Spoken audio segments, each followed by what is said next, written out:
Young people who are 16 to 24 who are not connected to school or to work are sometimes called disconnected youth or opportunity youth. If you're not connected to school and work during that period, it's been shown that really can affect you throughout your life course. You see huge disparities in things like health, home ownership. We see overrepresentation of Native American populations, Black, Hispanic. If a young person has prior experience with the justice system or the child welfare system. Also, young people who are experiencing homelessness are more likely to not be connected to school or work. And so when we think about addressing inequities in our society, thinking about that critical period of being able to support those young people so that they can persist on education and employment pathways really is needed to be able to address the inequities we see throughout the lifespan. So I think taking a step back, thinking about us as researchers, people often come to us and say, okay, we have this problem, what works? What should we be doing to address it? The Reconnecting Youth Project really takes a step back from that question of what works to look at, well, what do we know? Where do we need to build evidence? So the first step of sort of determining what the project should be about was understanding what are programs doing.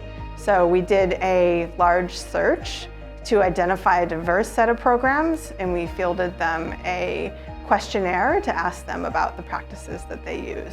And that is going to be part of this online program compendium where people can go and try to find programs in their community that are serving young people, or if they're interested in certain practices, they can identify programs that are using those practices. A second component of this is an evidence gap map, which looks at what research has been done about those practices. So the evidence gap map is a way to systematically bring together that evidence and to organize it in a way where you can see where there's areas where there's a lot of evidence and where there are gaps or places where we need to build evidence. And we really wanted to be comprehensive, and so the evidence gap map includes those large federally funded national impact studies, but also smaller outcome studies, qualitative and implementation studies that look at participant experiences or the ways that program staff implement practices, and cost studies. So in order to make the program compendium and the evidence gap map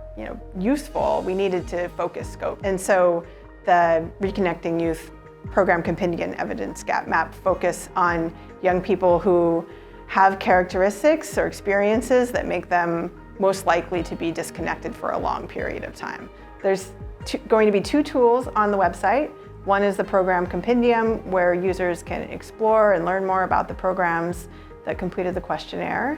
And then a second tool is the evidence gap map, where users can interact with it to see what studies are available and where there might be opportunities to learn more. Those tools will be available at reconnectingyouth.mdrc.org.